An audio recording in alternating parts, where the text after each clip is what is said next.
and welcome, episode 136, anime podcast, Red Leaf Retrocast. Tori, it's just you and I today. It is. It's weird. A rare occurrence that all three of us aren't together. Yeah, pretty much.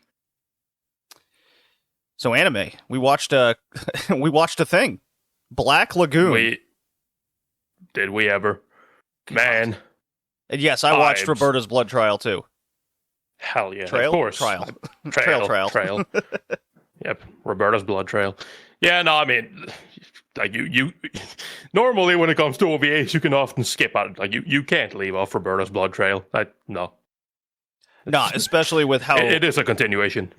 Yeah, it's a continuation. It's one of the most badass characters in the show. I can't wait to talk about. Same. I have so many thoughts regarding that. Oh man.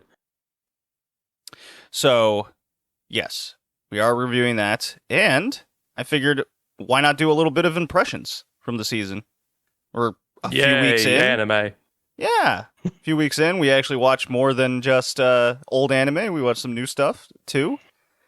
At least 2 or 3 episodes into a lot of these shows, and as you know, from, I guess it was a couple podcasts ago now, when we previewed it, or maybe it was the last one, I think it was the last one, that I had quite a few that I wanted to check out or at least continue. We both watched Blue Lock. I know that one because that one just sounded absurd and kind of fun. Yep. I say we start with that one because I am a couple episodes into that, and that's I'm pretty enthralled with it. Yeah, I mean, like I heard about I got clued onto this like somewhere right before the season started. I heard people talking about it, and it was going to be the manga was pretty good. So I was like, sure, I like football. I could be in for a good football anime. And then it came, and then it came out. Like I remember, like I didn't watch it right away. I only recently watched like the first episode. Right. And I remember hearing a lot of like the initial reaction to it was pretty negative. Really? A lot of people I talked to, they didn't like it. They thought it was too edgy. And I was like, edgy? Interesting. So I watched the first episode. And while I can definitely understand what they mean, it's at the same time, I'm kind of like, I wouldn't necessarily say it's edgy. Like, it's fucking weird and it's sort of overblowing shit a little bit. But, I mean, like, it's not particularly edgy. They're not fucking running around. It's like, what was edgy? The fucking dude who kicked that other guy in the face? Like, I mean, yeah, it's a foul. So what?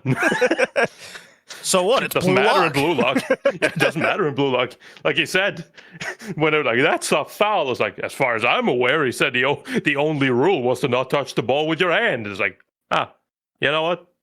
Fair. This guy knows what he's doing. Yeah.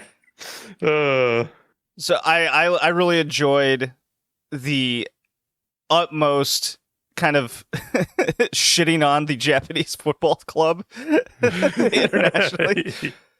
Oh, yeah, okay, so we have great teamwork. So what? We'll never fucking win with this attitude. We need to be like Messi and Ronaldo and all those guys. They just can't constantly name players that are way better than Japan.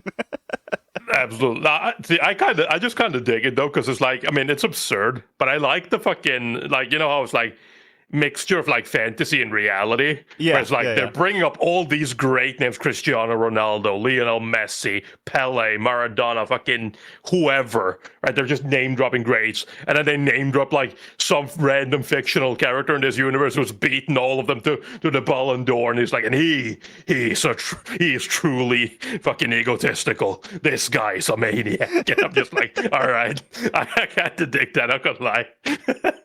The purpose of Blue Lock is to build your ego. And all I could think of is the play today with Haaland, where he just bodied like 2 dudes and scored a goal. Yeah, the fucking just like the goalkeeper just sending the ball and he just fucking chests it past the goalkeeper. The defender comes in and he's like, okay, they've got this under control. And then Haaland just touches him and he just fucking flies to the ground. That guy is so unfair. It's like, motherfucker is not only quick, he's so fucking strong. He's the embodiment of Blue Lock. Erling Haaland. Yeah, I was thinking. I was like, we need to make the fucking perfect, most egotistical striker, and I'm just there like, just fucking genetically make one like Haaland, you know? Yes, I made the joke on Twitter, and I got quite a few people mad at me because a lot of people don't like this guy because he's so good on Man City. But the word came out that he's going to be the first $1 billion player, and I just go, okay, great. I look forward to him taking over Norway quite literally. He is a true Viking. Yeah, like I don't even know. I just love it because they're talking about like these prices and all that. It's like, oh, he should be worth this and this much, and then talking about extending contracts and shit. And it's just like everybody here is just like, fucking nothing is happening yet. Like, we know this guy, he isn't doing anything. And I just love this fucking numbers they're throwing around with this guy, because if you've been paying attention to Haaland's fucking transfer sagas at all, you'll know that, sure, like, he's never been a cheap transfer, but he's also never been one of the most expensive transfers. Because, you know, they seem to have this thing figured out when it comes to fucking release clauses. Right. So yeah, I doubt he will ever go for like a fucking $1 billion or anything like that. It's just not gonna happen. If he does move on, I have no idea. I don't really care. I'm just sitting back and fucking enjoying the show, because the fact that Norway has arguably one of the two like best players, like up and coming players at the moment, is stupid. That doesn't happen, but you know, that did.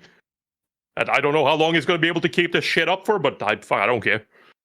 Like, I've still been on record. I'm on record of saying this, and I will keep saying this. It's like, if Norway can't get to any tournament whatsoever with people like Haaland in the team, Ødegaard in the team, people like that, if we still fail to qualify for any tournaments, that'll be the greatest failure we've ever had as a footballing nation.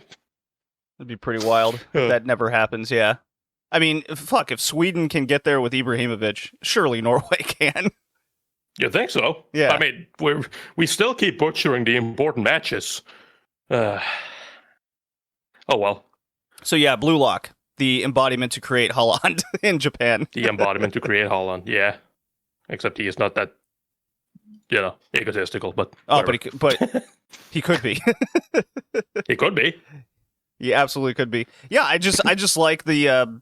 So they revealed in episode 2 kind of the concept of finding your inner monster to be a striker, and they just like a switch flips and they just go into this crazy mode. He gets crazy blue eyes and like fire in it, and there's the wacky swirls like he's about to commit murder. It's very absurd, and it's a good kind of absurd. There's even kind of that like Madosuji character from Yomushi Pedal. It's like that's like this his rival, I guess, that's coming. He's in it. So that's kind of cool. Nice. Yeah. No, I mean, like I said, I'm enjoying it so far. It's like, it's dumb, sure, but it's like what do you expect? It's like it's pretty much exactly what it said it was going to be. Like, yeah, sure. It's just like stupid. Like, of course, this shit would never work. You don't fucking lock a bunch of high school kids and be like, yep, you will never see your family again. You will never play for your clubs again. Fuck it. And if you don't do well here, if you're not in the top 5 in this fucking facility, you will never play football again. Enjoy. We're going to be the best in the world. It's like, that's not how that works. Also, what the fuck is like grassroots level fucking Japanese football going to do right now? No, they don't have any strikers anymore. All the strikers are gone. Right. What are they going to do? It's like, shit, dude. Every team has to play without a striker now because they don't have them. They're locked away somewhere.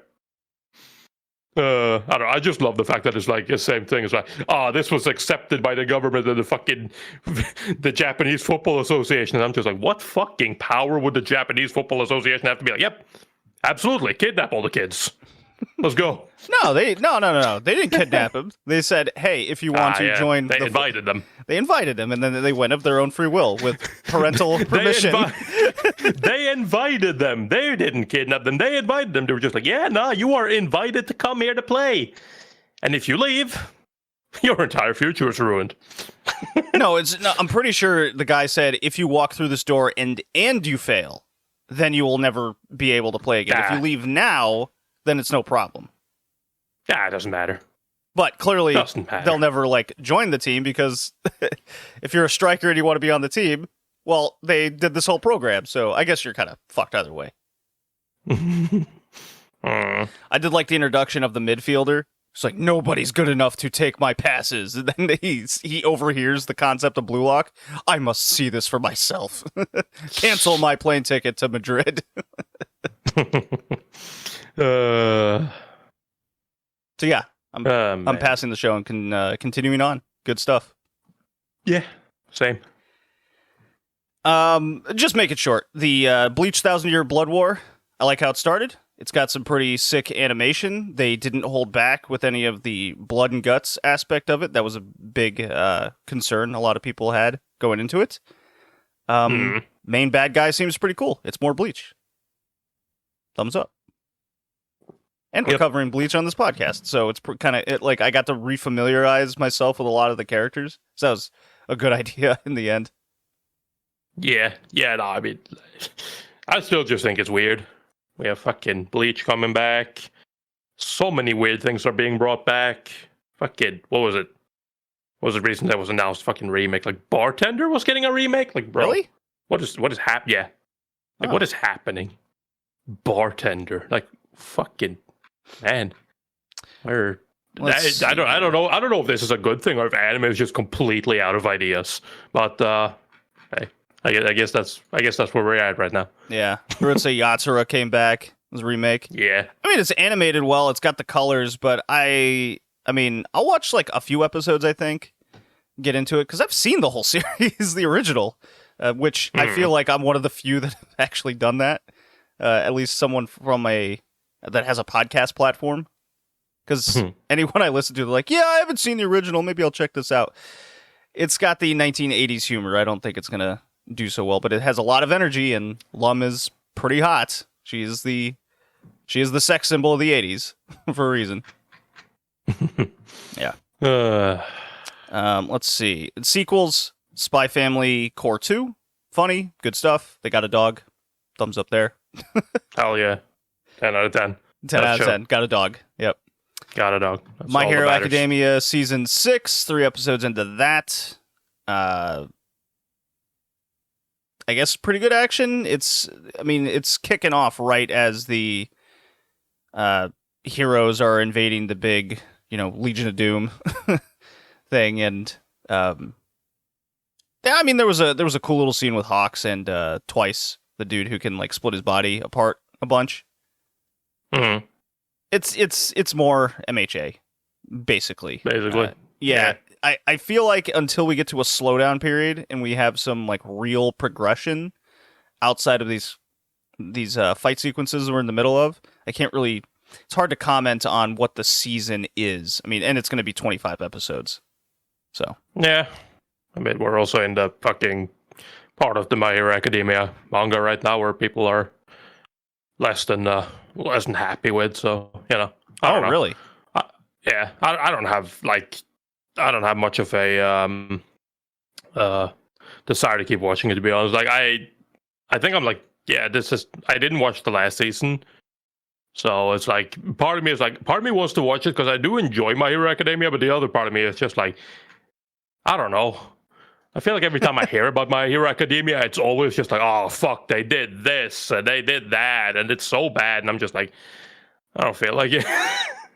I don't want to get to that point where I'm not enjoying it anymore.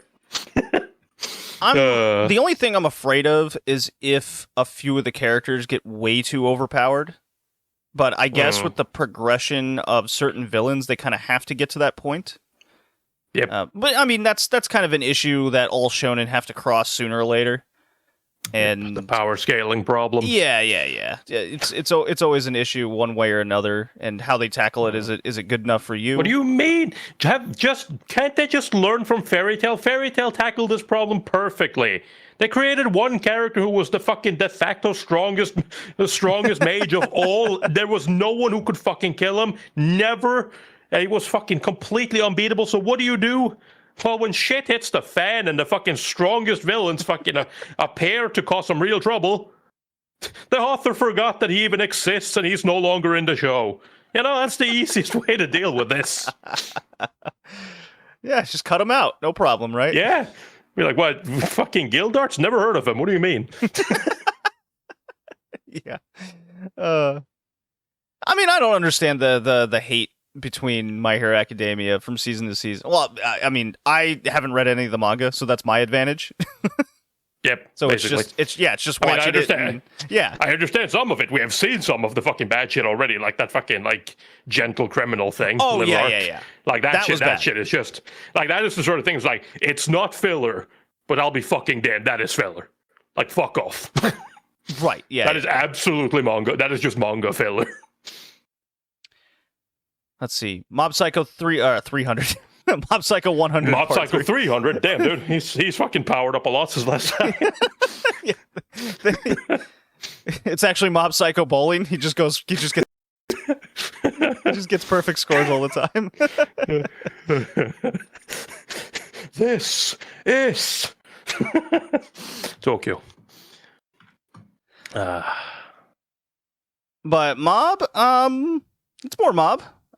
He got the giant. Well, okay, so he's got the big broccoli thing in town, right? That we finished season 2 with, or part 2, or whatever. And now there's a cult developing around the giant broccoli. And Absolutely, yep. Right, and it's been a slow little build to the end of episode 3, where they're hinting at the roots kind of taking over the city slowly but surely, and there's this ominous presence around, and then it ends with episode 3 because Mob is supposed to like try out to be the cult leader, and he's getting a little bit more confident. The girls are talking to him, but he's like awkwardly going, "No, it couldn't be, but maybe it is." maybe I am popular. I'm sure I'm overthinking it, but what if it's not? So it's got good kind of inner comedy to Mob's character, but episode 3 ends with clearly this like entity that's a shadow of Mob in some way, developed from, I guess, all the psychic energy from the broccoli, and it's looks to be one of the key villains, and it's different, and I like it. It had a good little build to it, so I'm into Mob. And the comedy's still there. Did you ever finish part 2, Tori? I did. I watched. Okay. I just haven't started the last season yet, and yeah, no, I'm looking forward. Mob is good stuff. Yeah, and Mob the animation, very good stuff. The animation and art styles, right on point as usual. So that's good to see. I heard. Yep. The voice act is this the anime where the voice actors didn't return? They got like all new ones. Is that right? Could be. I haven't looked into that, so I feel like really I read that know. somewhere. Could be wrong. Could be. Don't know how many episodes it's probably going to be, but maybe 12, 11. I'd probably assume it's like the same as usual, 12, 13 episodes, something like that. Not like Blue Lock. It's going to be 24. Yeah, I mean, it's a fucking award-winning manga, so... No, it seems, at least according to this, it seems to have the same voice cast, without me having looked into it. Maybe it's a different show I'm thinking of then. Yeah. I'm pretty sure I read something along those lines. Yeah, like I'm just looking on Mal right now. It could just be that they haven't updated it. I don't know. Okay. But at least they have the same voice actors listed. Chainsaw Man, have you checked out what could be the greatest thing of all time? I did not. I haven't started it yet. I was going to, but I didn't. I did read a little bit of the manga like a while back, and yeah, I mean, I'm looking forward to seeing what the anime is going to be like. The manga was fun. So, you know how Hickey said that he didn't like it because the beginning was super boring? Yep. I get it. It's kind of just... Now, there's only 2 episodes out. Maybe episode 3 is where it finally starts to like kick off into something. Different start, different way to definitely portray a character, but this guy, his like dad died when he was, I don't know, 7 or something, right? Small child. He's at the grave, and this like loan shark dude is like, "Hey, get the money, or I'll fucking sell you off as a baby slave or something." I don't know. And this dog puppy demon thing with a chainsaw for a face, basically. He's like, "Hey, make a deal with you, dog. I'll save your life and you will assist me in the power. And then they somehow develop this friendship, I guess. So then when our main character here gets ripped apart by zombie demons, they become like one entity.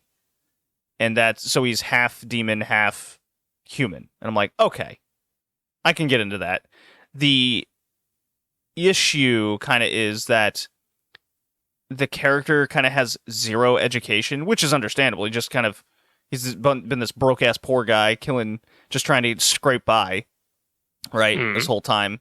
I mean, they have him do lines such as they show a scene, for example, with him. A guy goes, "Hey, I'll give you like 200 yen if you eat this cigarette." And he's like, "Oh, no kidding, no problem." So they try to portray him as like less than human a lot from the start. And he's just like, man, maybe I'll get 2 pieces of white bread for dinner tonight. Ha! Living large kind of situation. Yeah, so he's extremely detached. Real fucking dumb. Yeah, and Andy's stupid. Well, I mean, that's the whole no education thing. He's never even then. You'll see that a lot as well. He's got some. It's not even just like he's no education. Yeah, but he's also got less, common sense. Like even for a lot of normal shit that you feel like he should be able to learn even without education. There's still some stuff with him that just doesn't click. He's not quite there. Yeah, he's sort of empathetic, I guess, but not really. There's a scene where he's a creep. Well, yeah, he's definitely a creep. Yeah, for sure. There's a scene where he cuts off a demon's head and then he comes up with an excuse why. And he's like, in reality, he just didn't want to get the porn magazines bloody. It's like, oh, okay, kind of funny. And his whole purpose in life is to essentially like eat a meal, have a roof over his head, and enjoy life because he never has before. And but then it goes into my new purpose is to touch boobs and go all the way with a woman. It's like, oh, all right, okay. Yep. Gotta get that lap pillow, Yeah, I gotta get the lap pillow, and I get where the character's motivation comes from because he even says it himself. I've been treated my entire life as less than like the dirt he walks on, right? And there's even lines where the guy's like, God, did you ever go to school? And he's like, no. Nope. Oh, end of conversation there, I guess. Like, they try to make fun of him, and it's like, well, what, did you grow up in the streets or something? Yeah. Actually, yes. And there's scenes where he has a loaf of bread, and he's just piling on just all these different kinds of jams and butter, and he's throwing ketchup on, and he's like, oh, this is the greatest. Look at all this food I get to have. A lot is set up that way.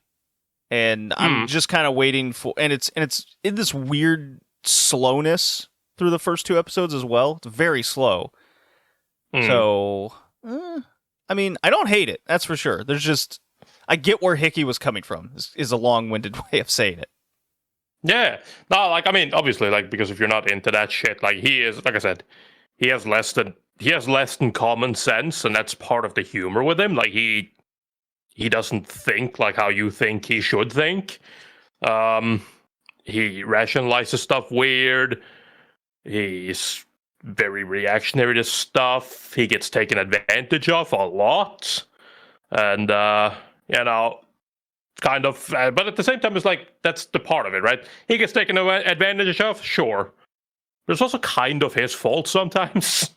Like, it's sometimes like, you should have seen this coming. Right? Like, of course you're being fucking used, but you're too stupid to realize.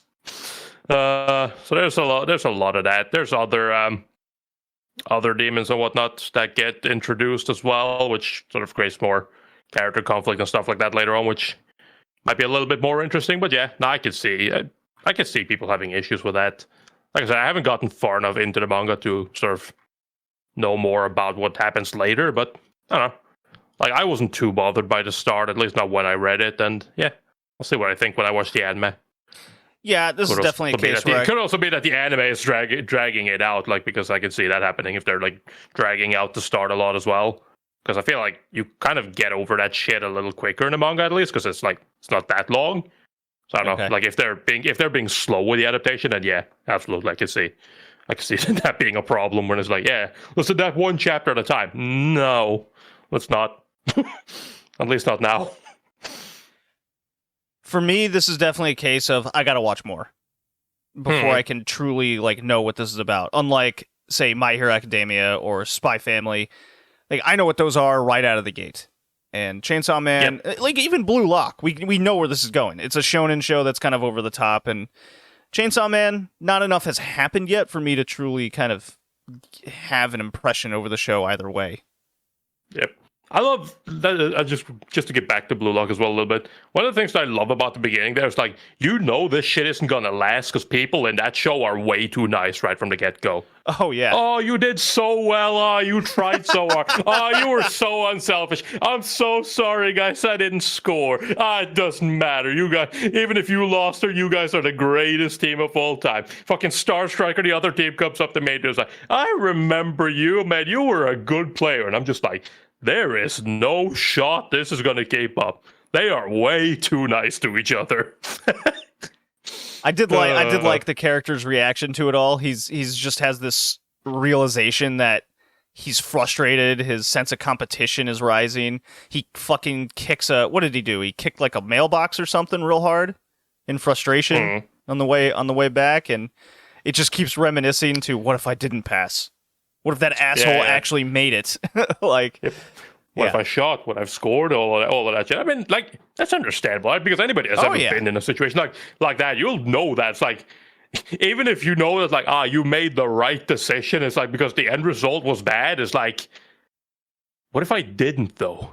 Right. What if I went for it? Oh my god, I've been there. Fuck, last night bowling, I had fucking, like, 6 strikes in a row. I'm like, okay, the lane's breaking down. But I've thrown 6 in a row. Why would I change anything? And then I didn't change it. It's like, should have changed it. Just left a split. Great. Fuck me. I was stupid. Yep.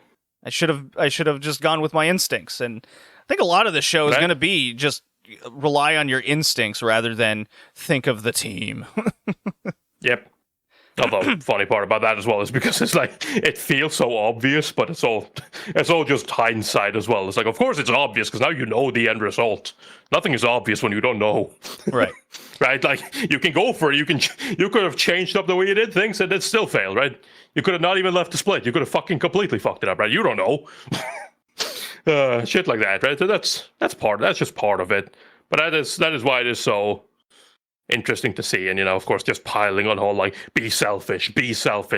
I'm mostly curious to see how far they want to go in that and the selfishness, like, because part of me, when I started thinking about that, all I'm starting to think of is a bunch of strikers up top who's like, whenever they get the ball, they don't pass, they don't do anything, they just try to dribble their way to the goal and shoot, or just shooting from midfield. Like that's what I'm fucking envisioning right now. It's just like, yeah, I mean, they're not going to play like a team at all. They're just want to have the ball. So yeah, nah, but the good thing is they gave them essentially 11-person teams, and it doesn't seem like there's going to be a goalie, so it's just empty net all the time. But like there are going to be some more defensive minded dudes just inherently. But I like how they have them all split up between 11 teams, so there is a team aspect to it because they all want to survive the Blue Lock. It's funny how we just kind of wrapped it all around to Blue. I think Blue Lock is one of the better shows of the season. Kind of. I do just want to mention as well, real fast, because I'm also watching Pop Team Epic Season 2. Pop Tepi Piku, second season. And how'd that go? I just want to mention it because, I mean, Pop Team Epic is exactly like Pop Team Epic has always been.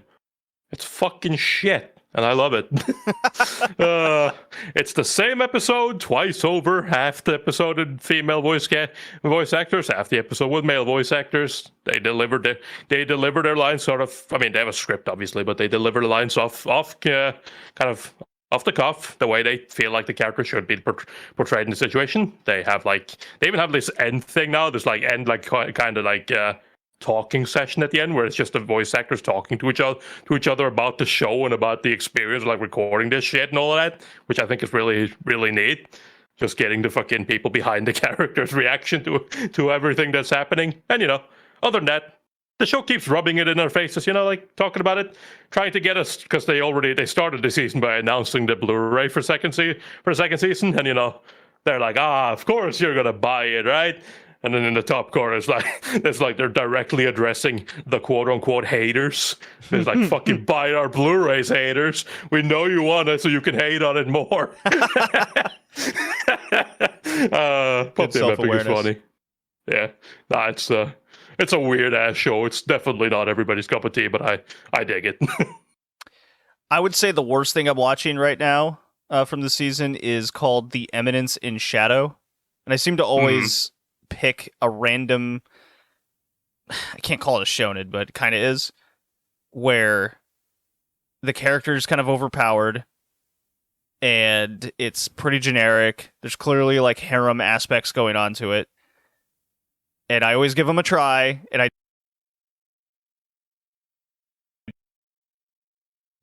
and yet after watching an episode, I go, I guess I'll watch one more. What harm could that do? And the show makes like no sense in the first 2 out of the 3 episodes.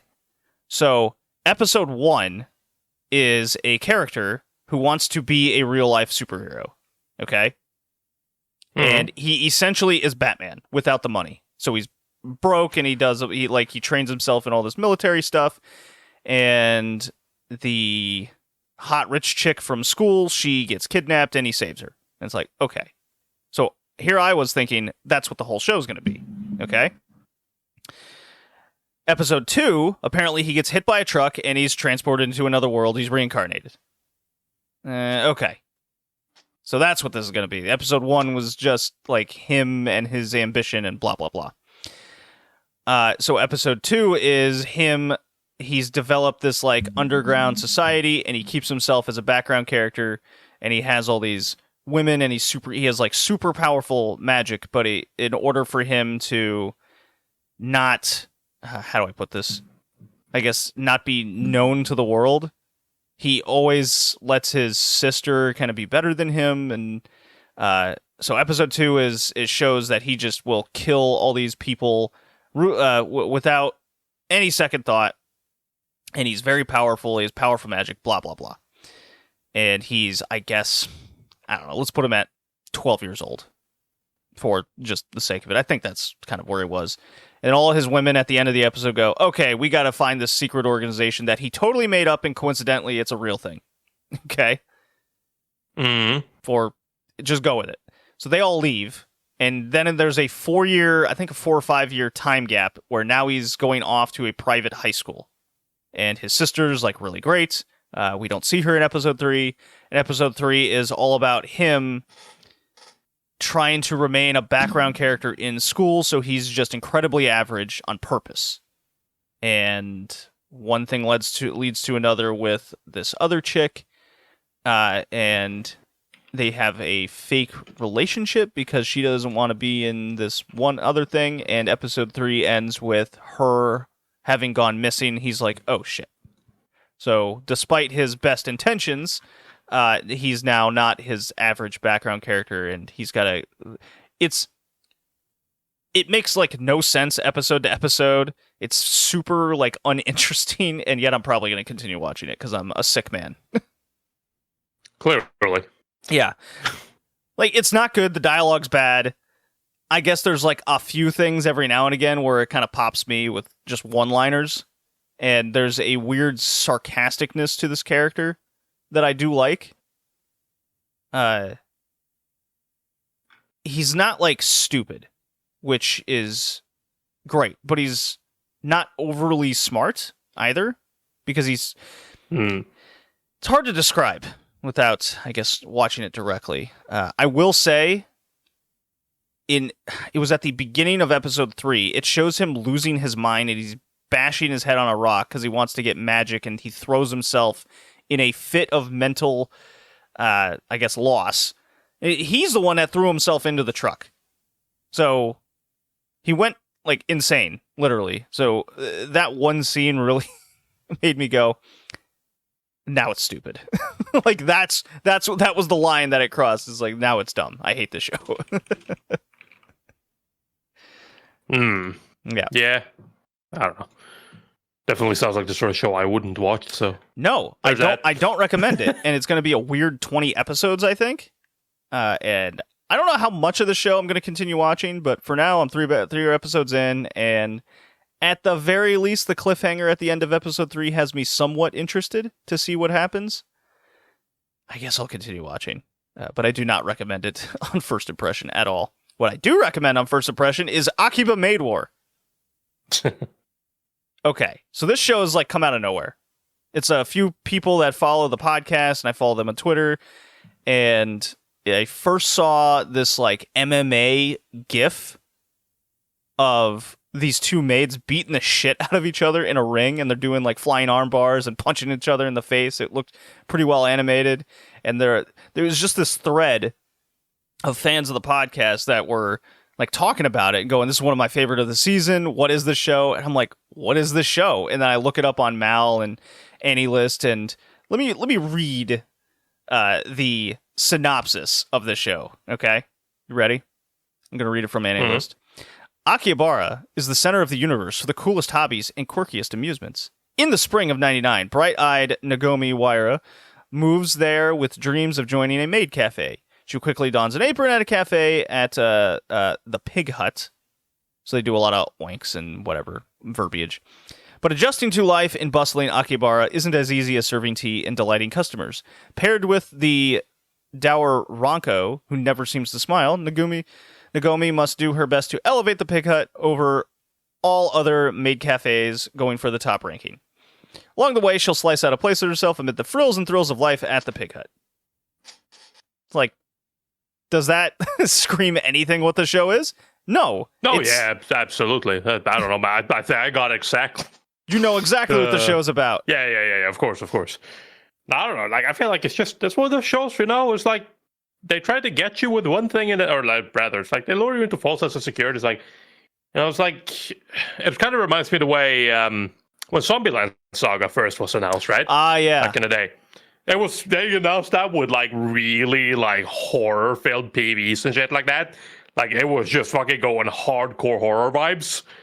And I was so excited. Mm-hmm. And then they dropped that first episode, and just the girl just gets fucking murked by a fucking truck and become a zombie. And it gets dug up and be like, you will become an idol. And I'm just like, huh? What? Wait, this is an idol show? It was like, okay, sure. I mean, I guess that's somewhat what they're trying to do with their show as well. It's just like, yes, my cute mates and shit, Except it isn't. No, what it is, and Hickey described it to me as, it's Yakuza, but only side stories.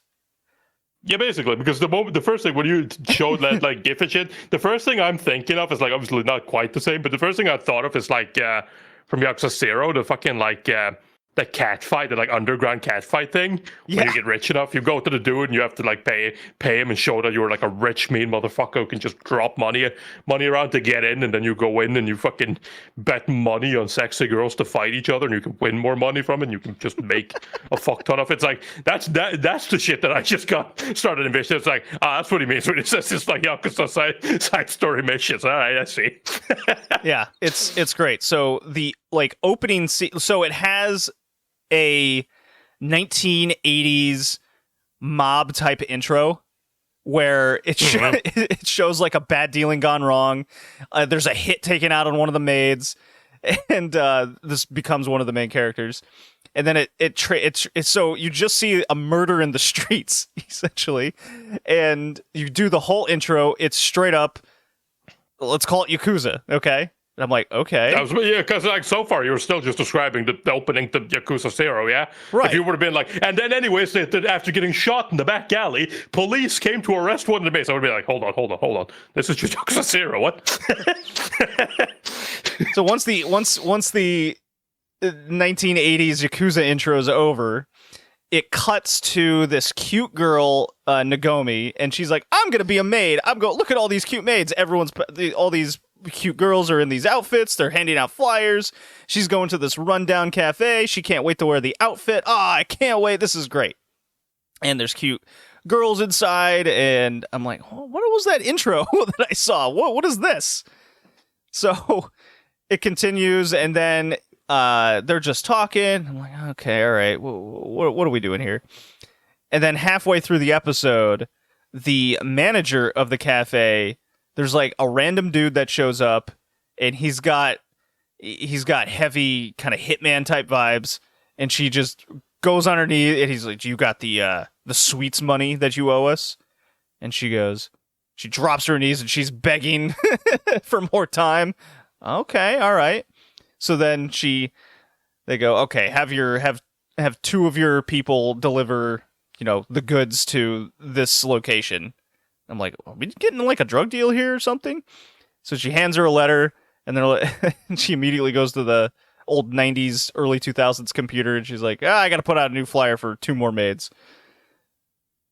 So it cuts back to Ronco and Nagomi. Ronco's 35, by the way, so it's kind of great. And Nagomi's like 17. So, go to Inner Tokyo and drop out of school, I guess, and become a maid. As one does. Yeah, as one does. So it's like, hey, here's like $50. Go have some ramen downstairs. And Ronco has this random order, and she's handed a paper bag, and the ramen guy just goes, same as ever, never change. It's like, okay, I'm getting some gun vibes in that paper bag. Like it's built up really well in that aspect, and so the next scene cuts to a blonde chick, and she's got a knife to her pigtail, and the woman's screaming, "No, don't let me do it! Don't make me do it! Cut the pigtail!" Cuts it off. They walk in. It's straight up Yakuza, like Majima type vibes, and hands her the letter, and the letter says along the lines of, "We're gonna take out the cockroaches. You're first." And she's threatening her life. This is the not our main chicks. That's like the mob like chick. They just walked in, and Ronco just shoots her in the face. Just bang, and then all the blood spills on Nagomi, and she's like, she starts going through like shock. Oh, my paper bid fell off. What is that red stuff on me? Uh-oh. And Ronco proceeds to shoot everyone in the cafe dead, including a bunch of people in the streets. Nagomi's covered in blood, and she's freaking out, and the episode ends. You're like, oh, and the episode 2 begins. And it shows Nagomi. She can't, like, she's about to run away, but then Ronco kind of locks the door behind her. This is where we're sleeping. And she's freaking out. She's like, I can't escape. And she's clearly gone through just this incredible mental despair, and she's like half broken, so she can't like accept reality. Kind of. And Ronco,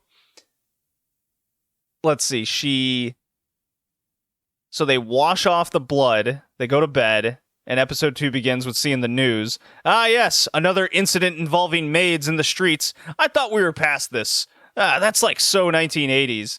So they now establish that the maid cafe business, it's straight up just Yakuza families all against each other. We're not affiliated together. This is the branch family of this maid, and they have all these wacky names and verbiage of just maid life. So it's really funny. And let's see, episode 2 was a gambling ring, in which of course everyone ends up dead, and of them. And then episode 3 is an underground MMA like fight tournament. And of course, the cafe they work at is bankrupt and broke all the time.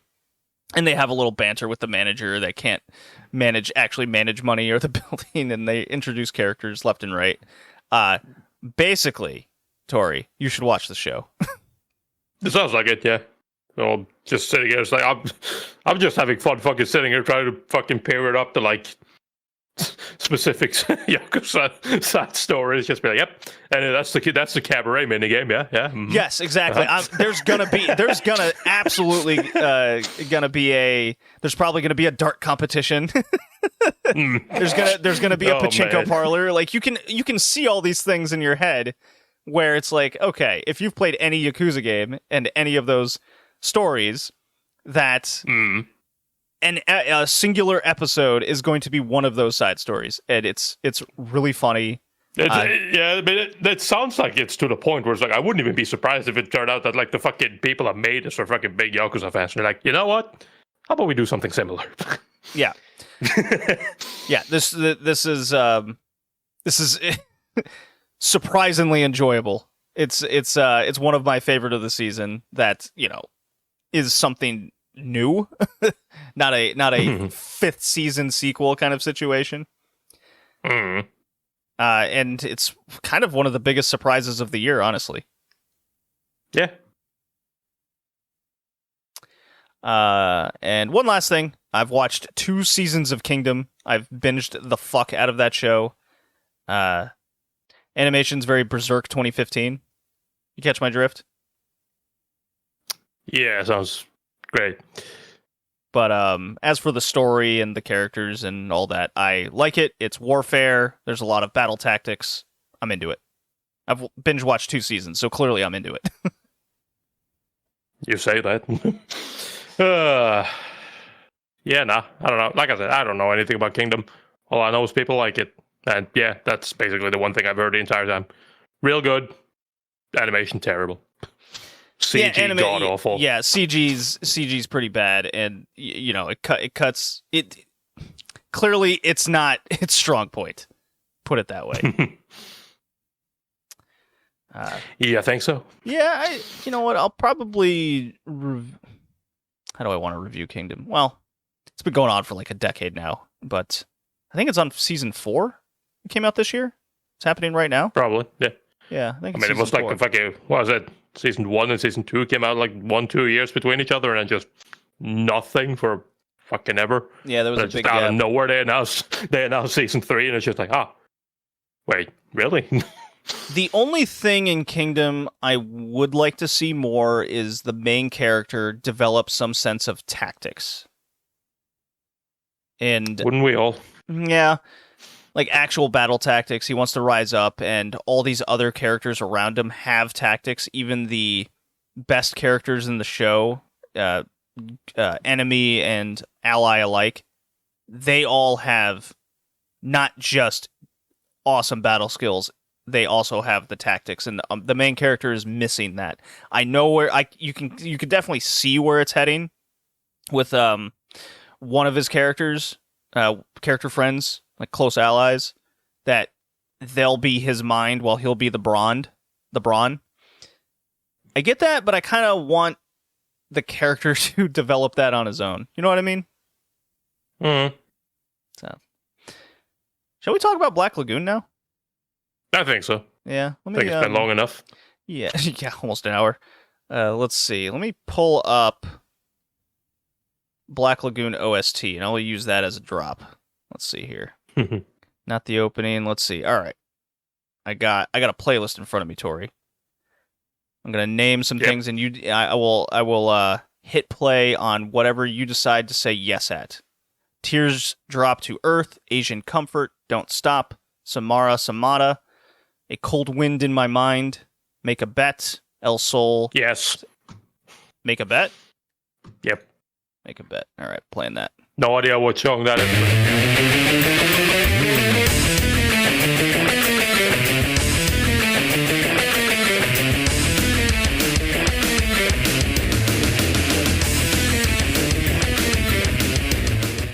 It was just a hard guitar going, and it was pretty awesome.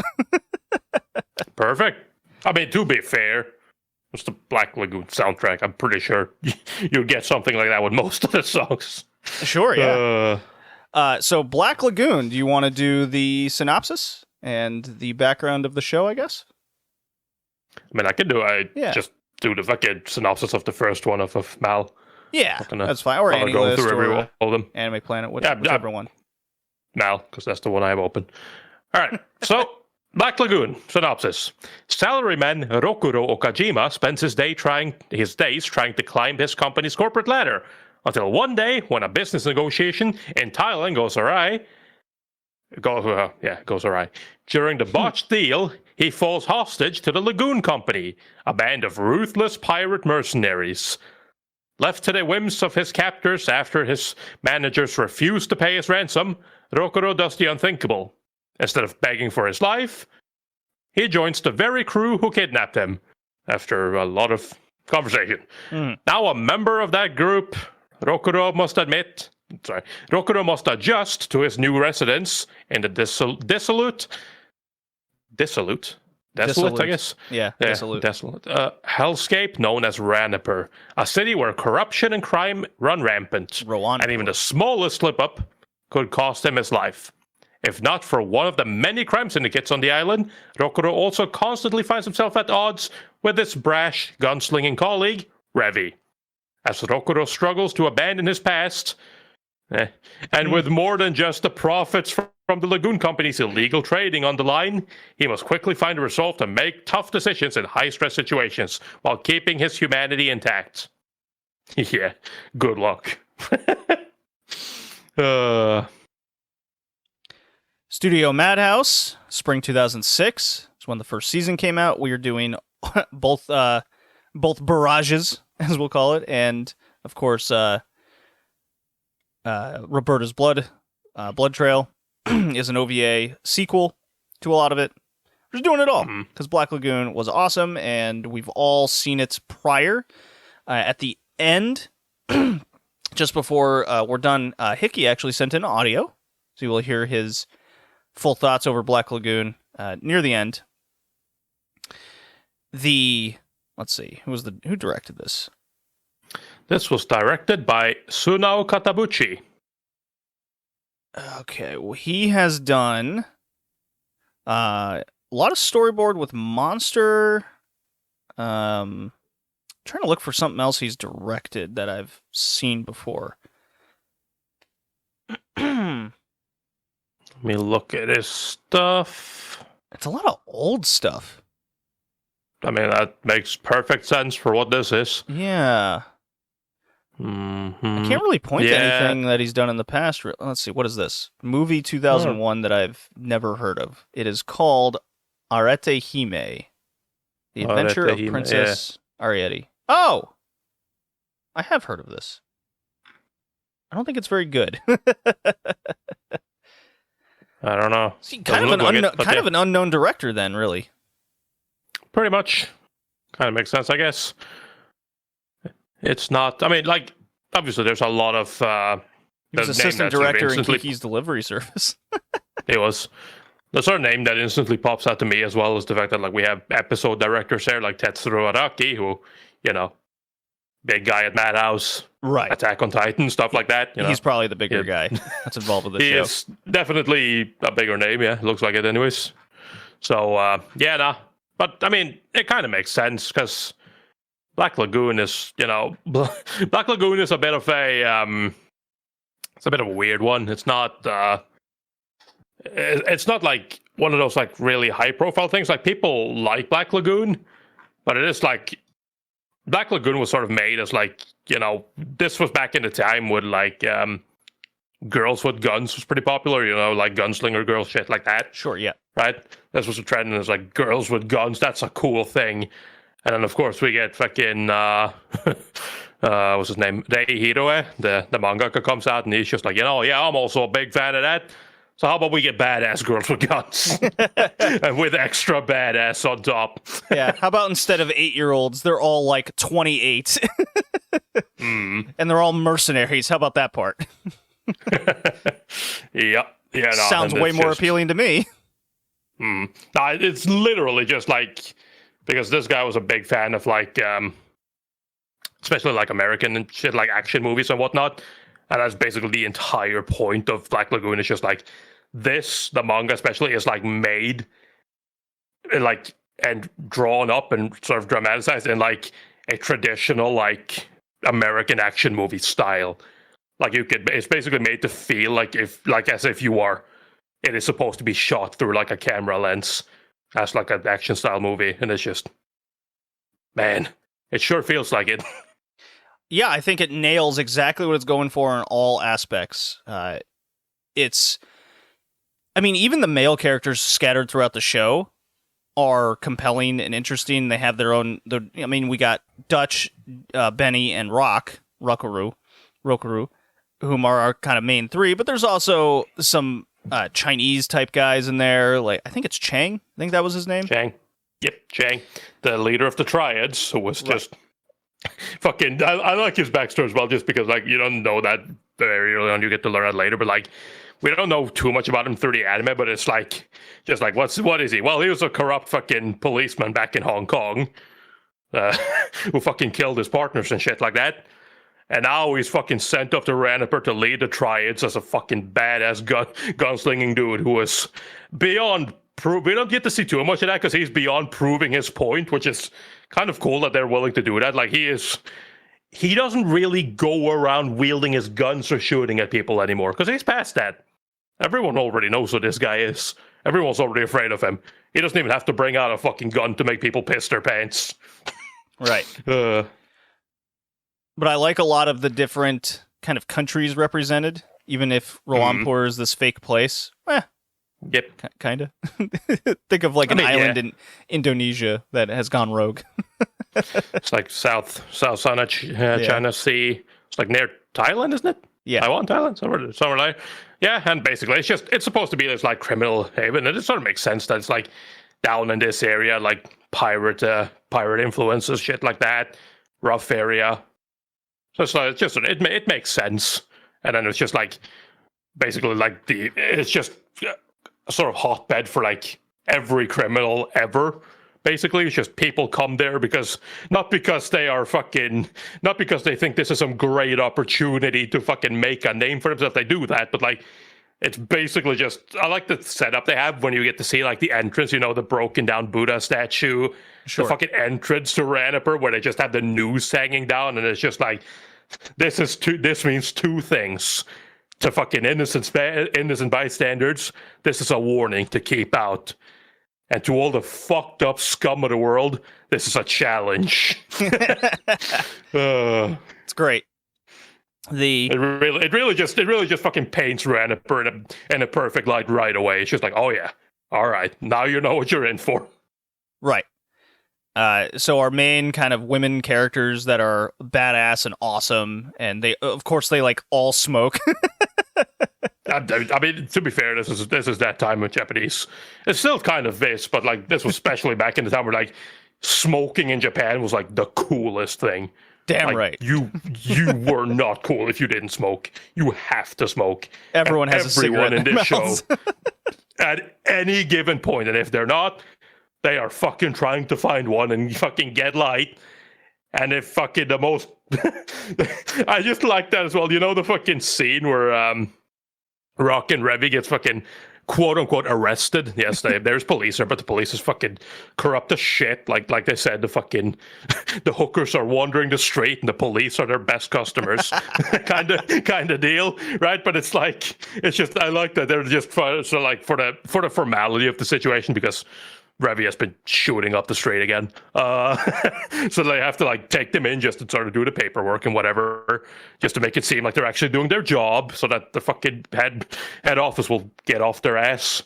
And then it's just Rock and Revy sitting in the back seat, fucking Rock having gotten his fucking cigarette lit up and Revy wants one. And they're just like, what do you, like, give me a light. It's like, I don't got one. It's like, dude, you have one right there. They just lead in for the fucking cigarette kiss. And that's just like, I got a kick out of that. So romantic.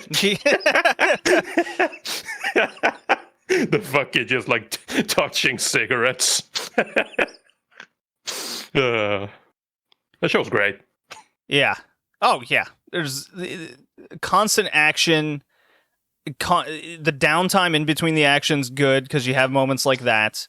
The dialogue is always kind of intense, like at all times. Filled with references, at least in the fucking dub. God damn it, they love their references. Let's see. Let me just run through some of the characters here that because the badass women characters make the show. It's Revy. She's got the booty shorts on, combat boots. Beautiful. Two hands. Two hands because she carries the twin pistols. Right. Yep, the cutlasses. We got Balyaka. She's an Russian leader, essentially. Spetsnaz, yep.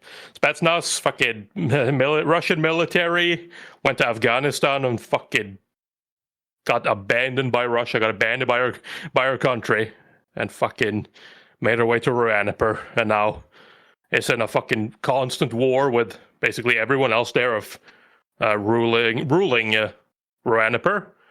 But she is different to most of them, because most of them are petty thugs and sort of mafia bosses and shit like that, cartels and whatnot. But, she is the leader of Hotel Moscow, which is a literal military organization, and more organized than most. The only other person, which is, we've already mentioned, who can rival that and is technically the one who rules Ruanaper is the Triads with Chang.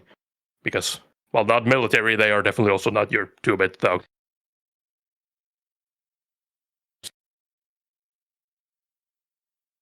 They never get into in the show, but probably wouldn't strike many as a surprise to know who would be the big daddy behind such an organization.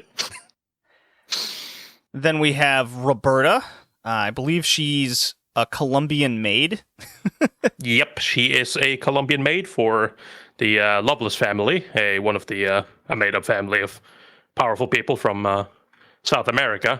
One of the sort of fallen families, I guess, if you will, as their only maid. She is also a former member of FARC and nicknamed the Bloodhound because she's a fucked up, ruthless killer who fucking hunted people and killed them for believing in the revolution, even though she was technically just hired to protect the drug plants. Right. The entire OVA with her is about her and going on a fucking warpath and killing a lot of people. That is the whole OVA. It is awesome. Oh, yeah. Yeah, no, it's like everyone in this show basically has like really I mean, I say everyone, technically. Rock is like the exception, which they make a point of, because he is the guy who like...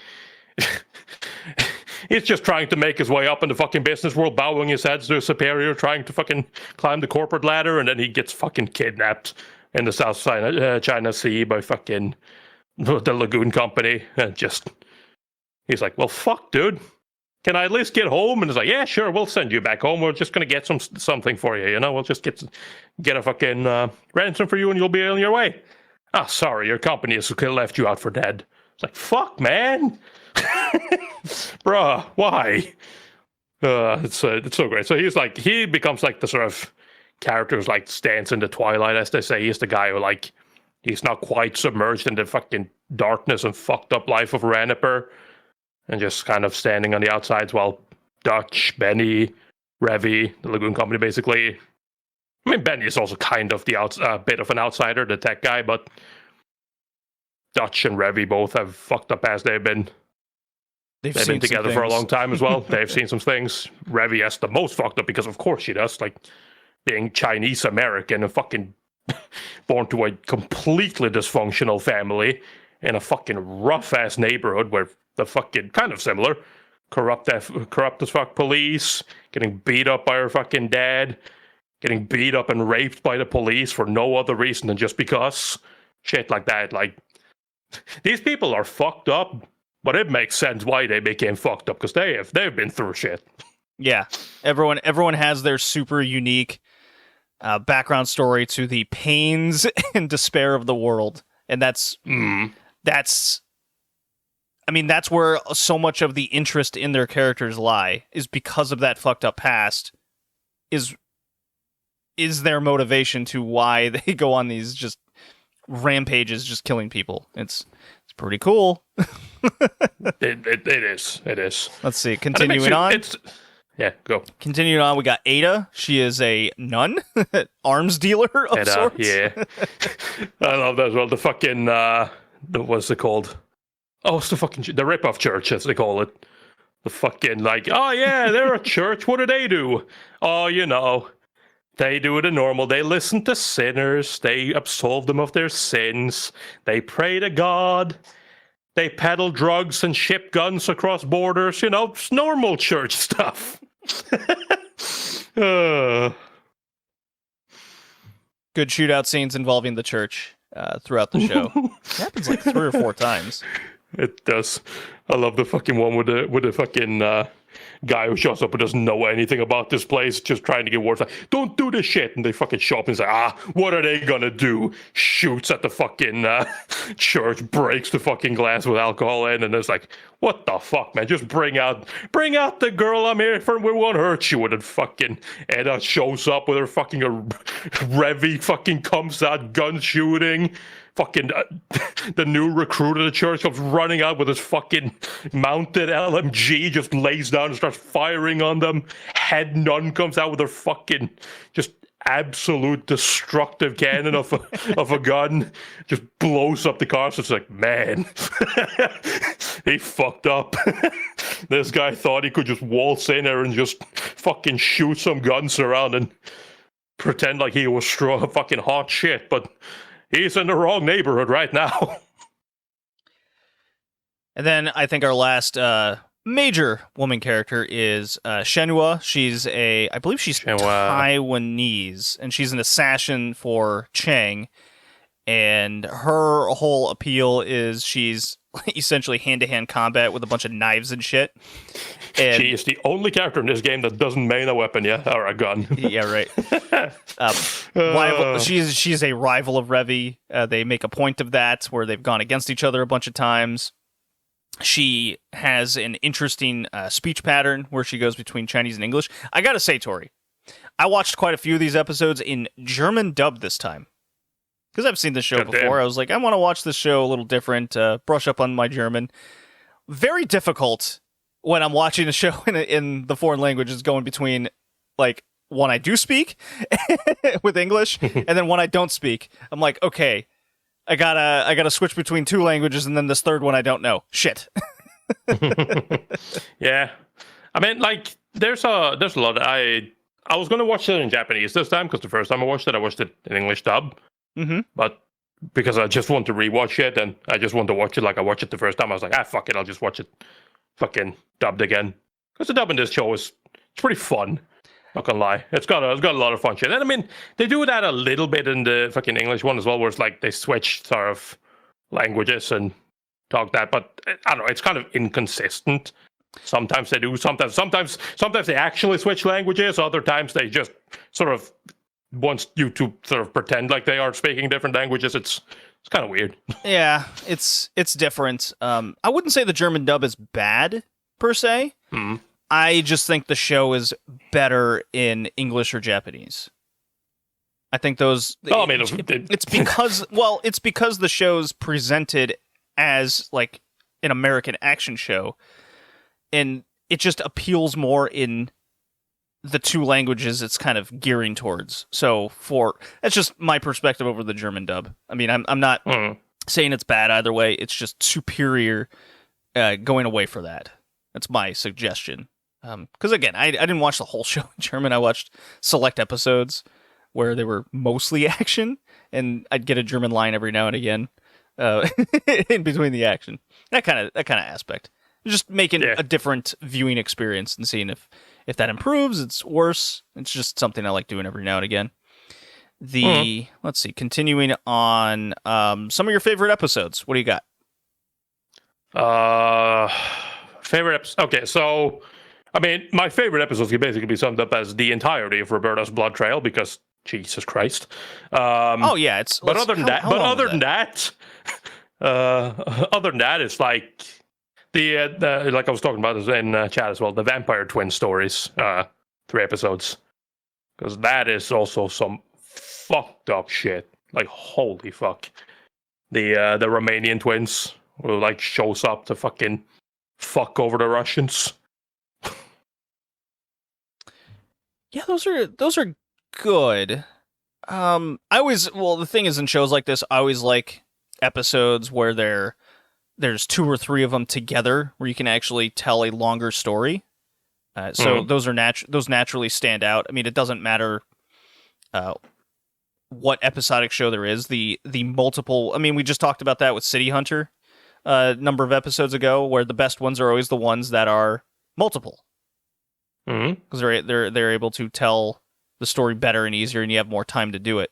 Roberta's Blood Trail is a great example of that. It's 5 episodes, all about her and all about kicking ass.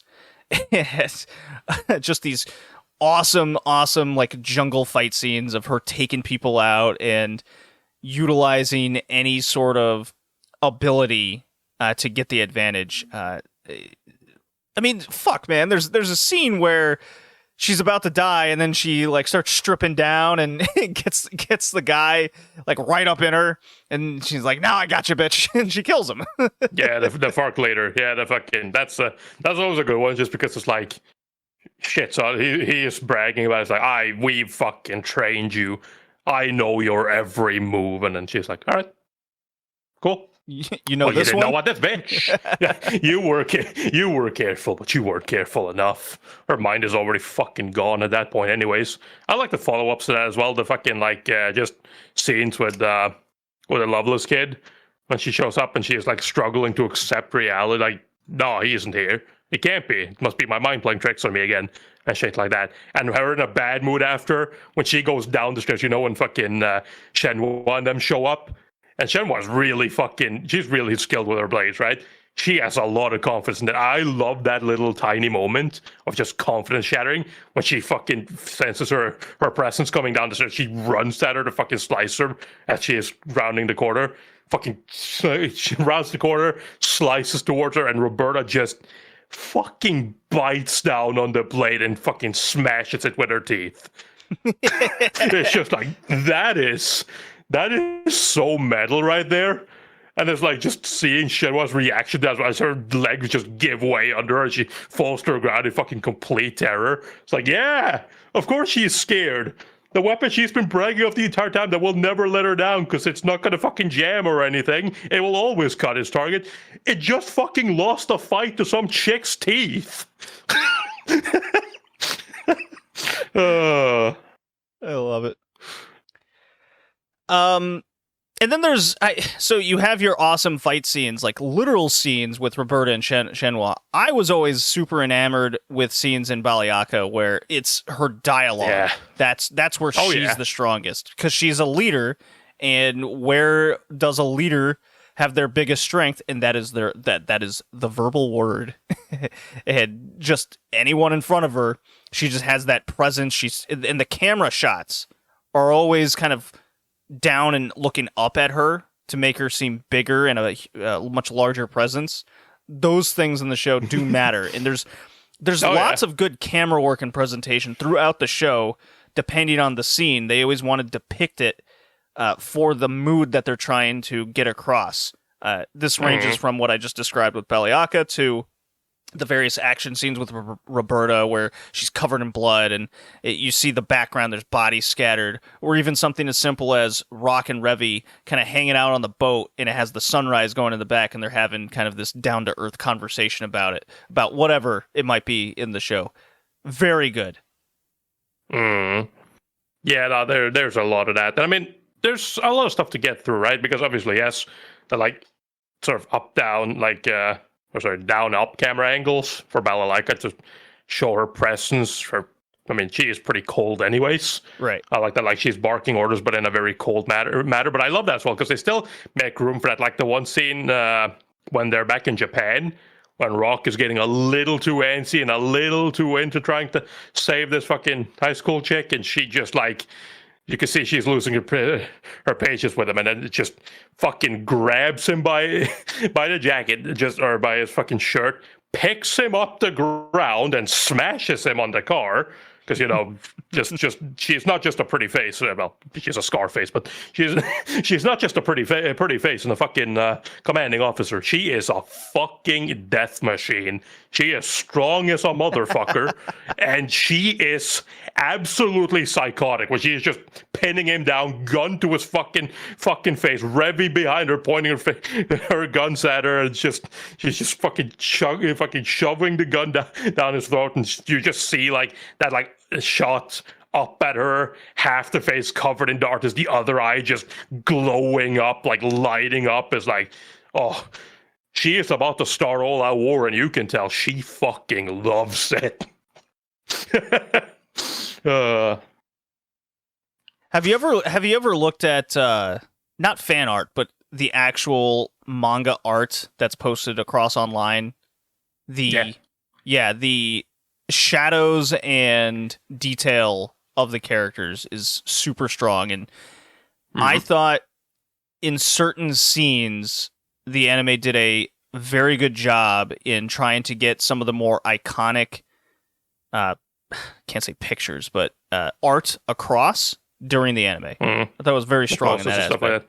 There's just uses of light and still shots of, Revy with just after a battle, Revy gets a cigarette out, puts it in her mouth, and then it kind of freeze frames a little bit on there. Baliaka, wind blowing across her face, the hair's going there, and she's just got this death stare at you. Or even something simple. Anyways, yeah. That's the thing, like I said, right? Because talk about that. Obviously, it's important because it is to get those things across, because that's a big part of the manga. Like I said, the manga is made that way on purpose. The manga was like, it feels like it's the way you read the manga, the way you sort of look at the pictures, like it feels like not that you're looking at drawings on a fucking page. It feels as if you are looking at a drawing of a camera shot. And they really take a lot of time to sort of put that into perspective, whether it be like shots, like overview shots of Raniper, like the bustling nightlife, just the fucking lighting, everything like that, or the characters, just the poses, the shadows, the fucking fiery passion, the seriousness of the situation, or just the downright bullshit that happens. Because there's a lot of bullshit. They just fuck around for a lot and try to be cool. Stuff like that. I think, as far as the anime goes, there are times where it's like, it sort of swaps between having that, the fucking good art, and then other times where it's like, it's not that good. It's the anime after all. So, there are points where, I mean, you said this before we even recorded, the show shows its age. Yep, because it is from 2006. Surprisingly, I think the art and animation from Baccano holds up a little bit more, and that's only a year later. Yeah. No, definitely. And I mean, stuff like that is a little annoying, but at the same time, it's like the most important scenes, I feel like, are the ones they paid a special attention to. And of course, the fight scenes are always just blood pumping, awesome, great action. Very brutal, very violent, very, I think I read an interview with, not the mangaka, what's his name? Not Hiro, but the fucking, Gen Urobuchi. Because Gen Urobuchi, he's the guy behind Song of Saya, Fate Zero, shit like that. He did a collaboration with Hiro, where he worked on the light novel for Black Lagoon, which is like his own sort of original take on Black Lagoon and like side story type stuff. And it's not relevant to the main story of Black Lagoon in any way, but the entire point of that was to sort of get him to like depict Raniper and the shit that went down the shithole that place is in his own style, which I think is kind of cool. Mm-hmm. And he did like an interview where he was talking specifically about that.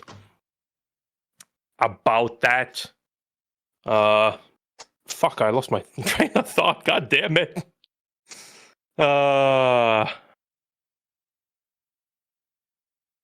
Fuck, you know what? Never mind. I completely lost where I was going with that. Just continue. God damn it. Well, all I know is that there's 12 volumes of the manga out, and I think the show only goes to volume 9. So if you want to continue, I think there's 3 volumes to get. There is indeed. And I mean, sadly, now Black Lagoon manga isn't done. No. But it will probably never be done, to be honest. Reihiro is busy with making Fate Go stuff and the sort of Fate Go dojins and shit like that he's currently making money on. And yeah, I think Black Lagoon it's not officially ended, but let's be real. Well, the artist artist died, didn't he? Yeah, did he? I think the original artist died.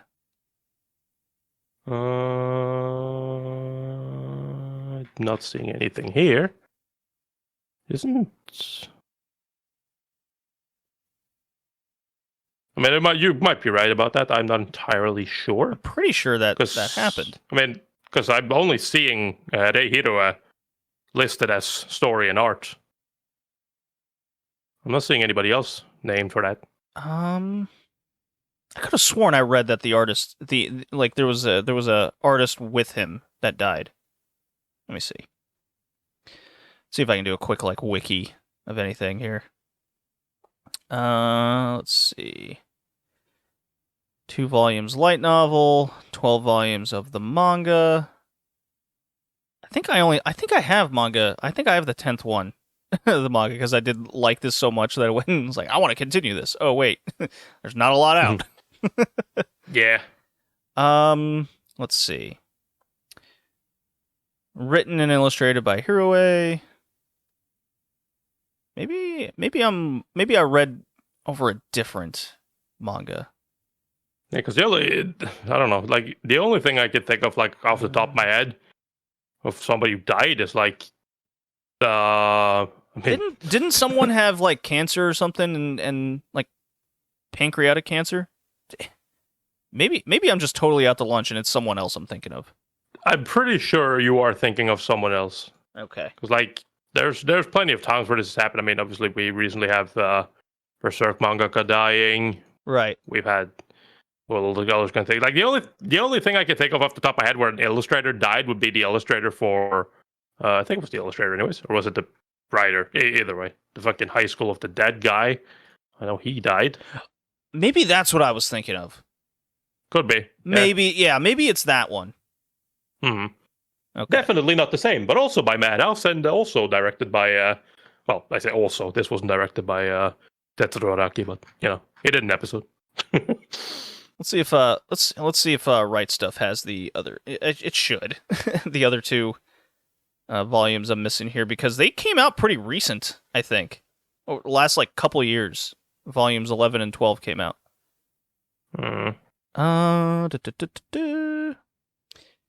Yeah. Right Stuff has them. They're $10. Very affordable, if I do say so myself. They are available. Let's see. Volume 12 came out. Well, that explains it. August 16th, 2022. Mm-hmm. And then Volume 11 came out January 21st, 2020. So they're now I have to see when did 10 come out, because I know there was a big gap in between those. This is where it gets a little ridiculous. It's kind of like Berserk. It took 10 years before things finally got somewhere. Volume 10 came out in 2015. So there you go.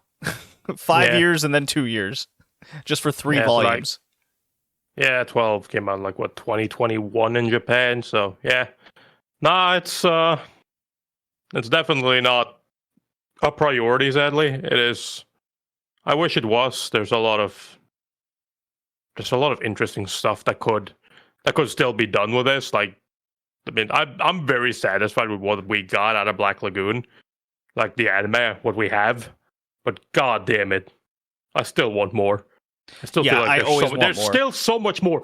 There's still so many more characters we don't know too much about. We don't know too much about Edda. We've gotten the Roberta's Blood Trail OVA. We got a little bit more insight into her and her real identity behind the scenes, and the fucking Dutch as well when he takes out the Americans into the fucking the 3-point territory or the fucking drug farm thing to have them fight Roberta out there. Right. Like his fucking reaction to going out there and talking about him being stationed out there before, and sort of his reaction to being back there and sort of snapping at people and not having good memories and shit like that. That's more stuff we could go into. You know, all of that fucking Rock's absolute fucking descent recently as well as something that I know gets more present in the manga after this point. So that's there's still so much more. Like this show is nowhere near done, like story wise. And that is what I like. That's what I like about Black Lagoon as well, right? Because like I told JD before the podcast started, I consider Black Lagoon to be like the gold standard when it comes to action anime. Just because like this nails that fucking perfect middle ground of like, it's got a super interesting story with really good characters, really a lot of backstory, a lot of context to everything everyone does. Yes, it's over the top, but like, of course it is. And then it's still just got the fucking blood pumping action, just absolute, just fucking madness that is. And the good thing is going on. And the good thing is in this universe that they built, it could end at any point and you're pretty satisfied because it's just the way the story is told. But you could it could also be something like City Hunter, for example, where all you have to do is introduce another badass character, and you have X amount of episodes you can tell with that character. Mm-hmm. And if they get popular, you can bring them back for more episodes. It's just one of those episodic stories. I guess around like, I guess I could compare it to Cowboy Bebop in a weird way, in that same sense, where the world's so expansive, characters can come in and out, and that's okay. Kind of, yeah. And just like Cowboy Bebop, this could also literally just end the moment fucking Rock dies, so, you know. Because that is not exactly an unthinkable fucking situation in this show. It's not like that would be fucking wild or like, oh shit, how could they do that? I mean, he's lucky to be alive still, technically, so... Well, he has such a character transformation from the beginning to the end pieces of the show, where he just slowly becomes more and more gritty, which is very much welcome. Instead of just having a character be the same throughout the entire time and he's bitching and moaning, he actually becomes more and more badass and grows accustomed to his new environment. Very welcome idea. Yeah, I mean, I wouldn't even necessarily say that he's becoming badass. Like, he's becoming scheming, right? Because, like I said, he's sort of being affected by Roaniper, like the lifestyle. They've sort of... Revy is like the last person to notice, I think. Because she is sort of idolizes that side of him, which is like the normal person. She kind of likes the idea that he is that normal guy. But like, as you learn, especially after the final arc of the second season of Black Lagoon, the return to Japan, the return to Tokyo, when he goes back home again, and he sort of comes to that realization that this isn't a place for him anymore. Like, as much as Revy likes to talk about how he hasn't changed, he kind of has. Not a lot, but like, he can't go back to that life. And then he meets, what was her name again? Hold on, let me, not Gretel. That's the fucking, twin. What the fuck was her name? Anyways. Boy, you're determined. But yeah, no, right? The fucking, yeah, Yukio, that was her name. Yukio Washimine. She's a normal high school student who just happened to be born into a Yakuza family, and, well, she has to take over. And so she does. While being at full-out war with the fucking, with Hotel Moscow and Balalaika. So, you know, that's great timing. And unsurprisingly, Rock wants to save her. But in order to resolve this situation that is currently going on in Japan, and for Russia to sort of assume control or take control, which is what Balalaika is there for, she has to die. And you know, we have that whole thing going on, and he tries to save her, and then ultimately at the end, she makes a decision to sort of take on that responsibility of leading her family, and then her family gets fucking killed, and she only has her fucking bodyguard with him, who's an absolute badass who can cut bullets in half. Because of course he can. And just, they have that, but you know, they have a fight, Revy and his guys have a fight, and he ends up getting killed, and she just walks up at the end and like takes his fucking sword and just decides to end it there and just shoves it through her neck to kill herself, all while Rock is watching. Even though Revy tells him not to, but he stands there and watches it, and everything sort of goes back to normal. Even though she didn't need to do that technically, because everything had been resolved even without her death, but she had made up her mind, and there was no going back. So yeah, it's just after that you feel like that is the moment in particular where Rock just really fucking goes downhill. Like he really, really starts to realize that like he wants to save people, but he can't. He can't save anyone. Powerless. Yeah, he cannot save anyone because this shit is fucking wild. People have too much power. There's too much bad shit happening, and just you can't control stuff. Which again leads us into Roberta's blood trail, because he is now a lot more scheming. He is trying to figure out, okay, well, if I can't save anyone, the only one I can save anyone is to try to play the other people, the bad people like Chang, at their own game. He is trying to manipulate me and us. I need to find a way to manipulate them back. I need to find a way to make it seem like I'm doing what he's doing, or what he wants me to do, while simultaneously making sure that all the leaders of Raniper does exactly what I want them to do. It's one of my favorite character transformations. Mm-hmm. Where, yeah, you're adjusting to your environment, and if you want to get stronger, you have to pretty much accept kind of the harshness of his world. It's why I want more of Black Lagoon, and to see kind of what he becomes and what he ends up doing, and to see how that affects his various relationships. Like, does he break off, and then do they have episodes where he starts to find his own? I guess I'm ready to score it and kind of end this, or do you got more? Hello, this is Iki, and unfortunately I won't be able to partake in the Black Lagoon episode. However, since I really like the show, I decided to record my impressions over it, as well talk about my favorite episodes, and hopefully JD will play it on the podcast. By the way, this is the first series in a long time I smoked right through.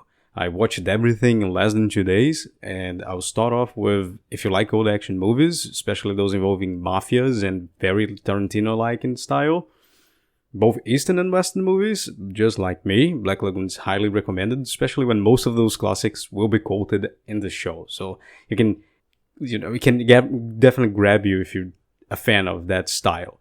However, if you also like those kind of movies, you can already figure out what the biggest flaw of the show is, which is, in my opinion, the same non-stop action that makes it great. Full of the same cliches, and allied with the fact that instead of having a 2-hour max duration as an action movie all the time, we're talking about 29 episode series where everyone cannot hit a single bullet.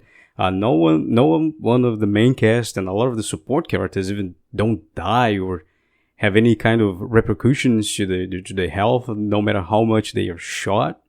That role is fulfilled by no-name extras, which really diminishes the sense of danger throughout the 29 episodes without a compensation for this lost environmental damage towards any situational danger until the Japanese arc, wherein Balalaika fulfills their role, showing a sense of immediate, unmitigable, and certain death, let alone danger towards both Ravi and Rock.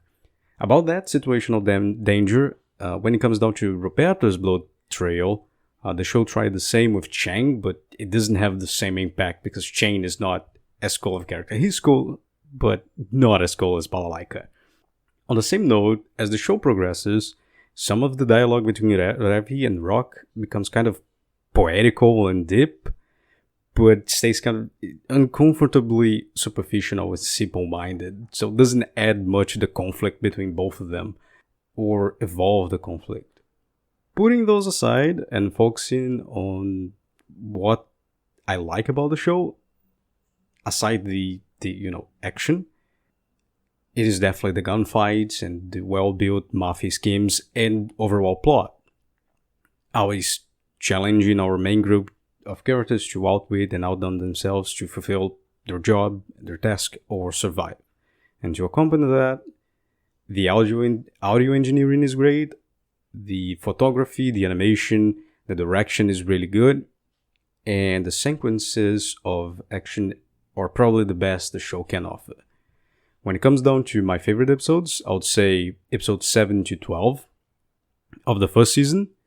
7 is the confrontation between Ravi and Rock around ideals and lifestyle, but not being so much poetical or deep. It's just them facing off with no resolution at all, as it always is. And 8 to 12 is the first time Roberta appears to save Garcia Loveless and being a Terminator. Such a Terminator homage that they don't even try to hide it. She's probably the most scary anime character to ever be conceived, and nothing in that sequence of episodes makes any sense aside the fact there's a immortal genocidal maid about to fuck your ass. Then on the second season, it's the Yakuza arc, episodes 19 to 24, mostly because of Balalaika. She's my favorite character, and she's just spilling carnage everywhere in Tokyo. But also with that direct way of rationalizing Ravi and Rock, their conflict and interests without the poetical shit that comes later in Roberta Blood Trail, and before in the show, the beginning with the Romanian twins, which is not so good. As well, the great combination between environmental danger with Genji, the samurai guy, as well the situational damage portrayed by the Hotel Moscow and Balalaika herself. Overall, my score for the show is an 8. The show is very good if you're into old mafia shows and action movies, both Eastern and Western. I would advise, however, to treat the show as a collection of movies instead of a series, separating by story and watching them with a certain time separation to not get burned out over its simplistic formula and little flaws that really shows up when you, again, smoke through it like I did. And that's it. Those are my impressions over Black Lagoon, and see you guys next time. Bye-bye. Let's see. The only other thing I wanted to talk about is, again, with the fucking Roberta's Blood Trail. This, for me, is my favorite of all of Black Lagoon. For the simple reasons, just I fucking love Roberta as a character. She is so fucking great. But man, what an end to her story. Because like I said, I gave like a little brief glimpse on her. Like I said, sort of escaped in order to fucking become a maid at the Lovelace place, or she technically hid out there and then sort of in return became the maid at the family, and now she's tasked with protecting the young master Lovelace, but she still has that background as like a former FARC, just vicious killer, hunter extreme, just that whole thing. But now with the involvement of the American military, the old Master Lovelace gets killed in a bombing orchestrated by the U.S. military, and she decides to take on that. She decides for herself that basically the only thing to make peace is to get revenge. So she organizes this entire thing, trying to track down the people responsible for his death and whatnot, and simultaneously just kind of losing her mind because her former sins that she's tried to put behind her has sort of always been gnawing at her in the back of her mind, and they're coming back in like full force now that she's returning to her old life of crime and killing and whatnot. So she gets addicted to like nervous stimulants, Yeah. in order to sort of keep that down. And she is just overdosing like crazy on that and alcohol, and just her mind is breaking. She's fast. absolutely tripping. Yep. And it basically just all culminates with this fight she has with the fucking American military and like at the fucking drug plants and whatnot. And she is absolutely destroying, but also getting destroyed. She is getting shot up. She is losing fingers. She is getting shot in the leg, in the arm, and in the chest, everywhere. And sort of all culminates with this sort of gamble when she gets face to face with the young Master Lovelace, Garcia, and he sort of gets that bullshit off her that Rock told him about, to sort of like pretend like he shoots her without hurting her, to sort of try to snap her back into into reality, even though she accidentally shoots him doing that, though. But all of that, right? You have that entire fucking arc of just seeing this absolute badass, indestructible woman break completely, and then still being able to be barely saved at the end, only to get that final scene in the end where she is like sitting in a wheelchair with one fucking artificial leg, an arm missing, 2 fingers gone, and her fucking eye gone. And her mind is still dead. Like, she is a little bit present, but she is not the same person anymore. She is a shell of her former self. And that shit hits me so hard. Like, holy fuck. This is one of the most badass fucking characters in the entire show. She is broken. Yeah, it's very adult oriented. The characters are adult oriented. It's very it's almost kind of the opposite of the usual anime where we experience, where everyone's usually children or teenagers at best. You know, these are adults going through adult issues. Yeah, Garcia and the fucking Fabiola, his new maid, they're children, but they are fucking forced to grow up after coming face to face with this shit. Right. Because this isn't normal. And even the same thing, just they have to move out of the fucking village as well at the end, but it's just, or the fucking mansion. It's just, that entire shit just hits you, because it's like, it's in line with the show, but it is, you sort of come to that conclusion real fast. I was like, there really is no fucking happy ending here, is there? No. It's just an ending. Like, it's just like, all right, we're finally done with that. Are they happy now? I don't think so. I don't think so at all. I mean, I'm happy as a fan. I am happy as an anime fan. They are happy to be alive, and they are happy to be together again. But shit is never gonna be the same. Yeah, no, Black Lagoon is amazing. Yeah, I'm ready to score it. You know, upon first watch, I had a 9 out of 10 listed here across the various platforms. I'm not going to be a coward with this. This is one of my favorite ones of all time. It's a nonstop action show. It's been described as if Tarantino wanted to do an anime, if Kill Bill was a little bit less so. 10 out of 10 show for me. I'm moving it up. 10 out of 10, huh? Yeah, I'm going. I'm like, why not? For me, sure. For me, it was basically all the same as well. Like, I had it at 9 out of 10 across the boards for my first watch. Like, I really enjoyed it. For my second watch, I definitely understand what people say when they say they don't like this show, especially at the start. Because one thing I didn't remember was the start of it. The start is a little difficult because so much is happening and you feel a little lost. Mm-hmm. Like, there's just like character. All right, you're coming with us. Okay. Anyways, Tokyo, fucking big business. Yeah. Pirates. Yeah. Criminals. Yeah. Kidnapping. Yeah. Not wanting back. Yeah. We're staying. Like, what is happening? What is this? But then as things sort of keep going, you understand why. So I can understand people not liking it based on the first few episodes. It's not the best start, I would say. It kind of just throws you in there. Just sink or swim kind of deal. Well, after that, it's so much better for that, in my opinion. And I basically have set it at 9 out of 10 for the first 2 seasons, both of them. And Roberta's Blood Trail is still, after watching it again and fucking realizing how much I goddamn love that OVA, I bumped that up to a 10 out of 10. It's so good. Well, here's the key phrase I think I'm taking away from our review. This is, you've described this as the pinnacle of action for anime. Yeah, the gold standard, yes. And if it's currently the best in its genre and category, then to me that's the 10, right? Yeah, I understand you. I just like, when it comes to me, I don't really rate stuff that way, right? I rate it based on a personal enjoyment kind of level. Oh, well, if it's personal enjoyment, that's easily a 10. Yeah. I still have enough issues with it early on that I think that it doesn't quite deserve that 10. Well, how about this then? How about the first core? Because on things like Mal and Anime List, they're split.